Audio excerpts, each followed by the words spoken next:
As you can see, it's winter here in New England, and you might be able to tell from the color of my nose that it's also cold season. I've had a stuffy nose along with watery eyes for a few days now. You know, over the years I've been given different advice on how to treat the common cold. For example, I've been told that hot tea with honey or lemon works well. I was once also given a recipe for homemade chicken soup. Of course, my grandmother believed that eating garlic was the best way to prevent the cold in the first place.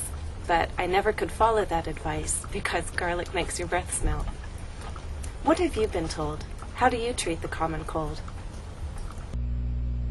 Were you listening closely? Did you hear examples of the passive? If you did listen closely, then you likely heard these examples. Over the years, I've been given different advice on how to treat the common cold. I've been told that hot tea with honey or lemon works well.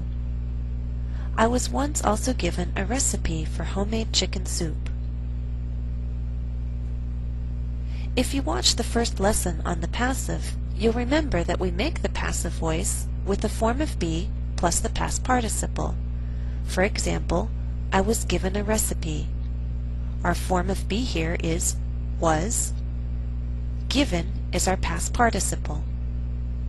Now if you want to name who performed the action, we use a by phrase. For example, I was given a recipe by a kind neighbor.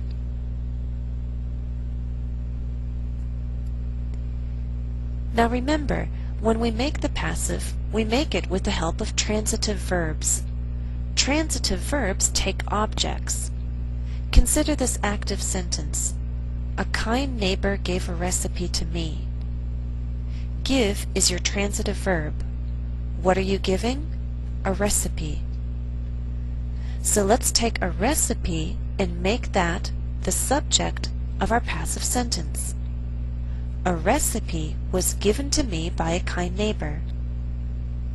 But wait a second, you say, that's not exactly the sentence that I originally said, was it? No. That's because we can make two different passive sentences here.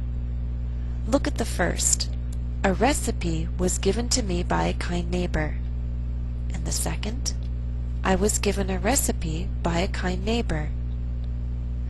Both sentences are passive, but the focus is different. We can focus on the recipe, or we can focus on me, the person who received the recipe. Why is there a choice? Because the original active sentence had two different objects.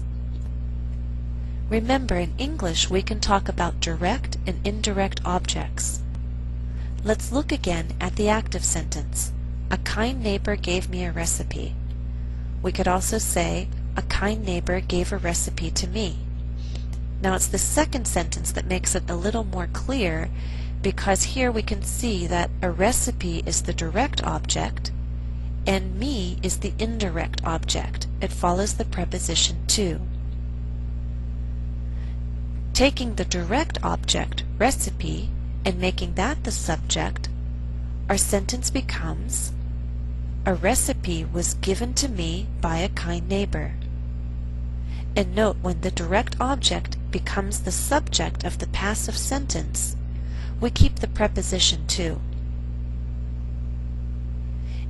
We can also then take me, the indirect object, and make that the subject of a passive sentence.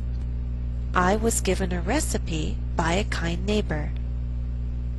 Now all of these sentences are correct, and all of these sentences communicate the same basic information, but they have a different focus.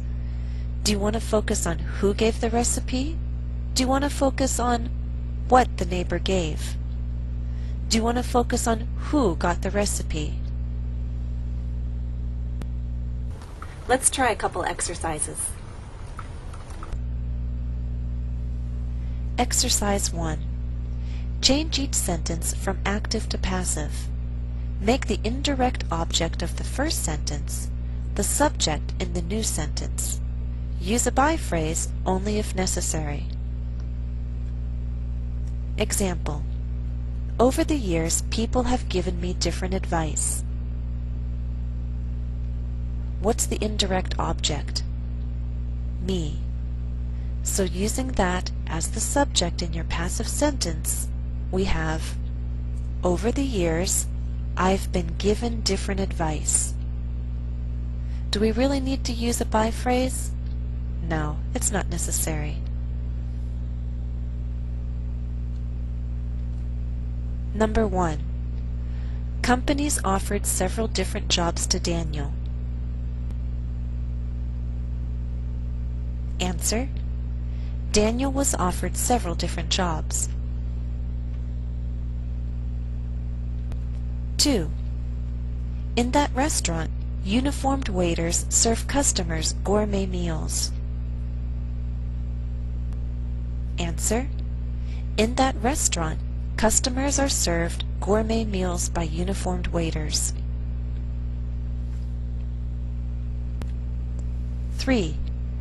The best tutors taught Elizabeth French and Italian. Answer: Elizabeth was taught French and Italian by the best tutors. 4. They will show the jury new evidence tomorrow. Answer: The jury will be shown new evidence tomorrow. 5. In America, patients sometimes send gift baskets to their doctors. Answer: In America, doctors are sometimes sent gift baskets by their patients.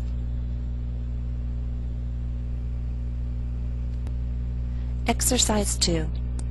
Read the text. Decide which statement is more appropriate.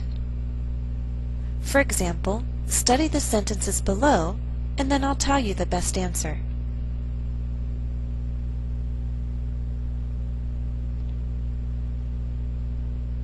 Answer: The employees here are happy. They are paid good money. The first choice is the correct answer, because the employees are our focus.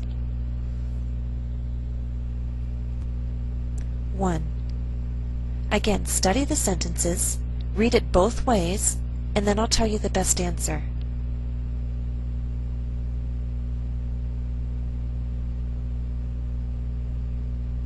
Answer: Don't share anything personal with Julia. She tells everyone your secrets. Why is that the best answer? Because we're focusing on Julia and what she does. 2.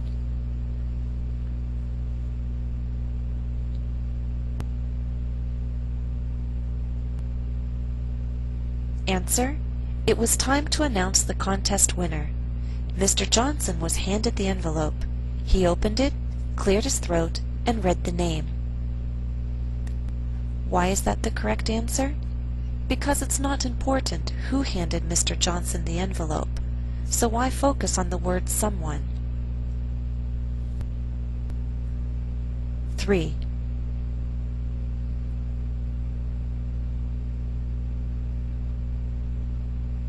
Answer: The police are searching for the criminals. A cash award will be given to any person who helps find them. Now in this one, both sentences could work. It's not incorrect to choose that first sentence. But personally, I feel it makes more sense to focus on the cash award. The police are willing to offer money to get help, so I would focus on cash award, not any person. That's all for now. Thanks for watching and stay healthy.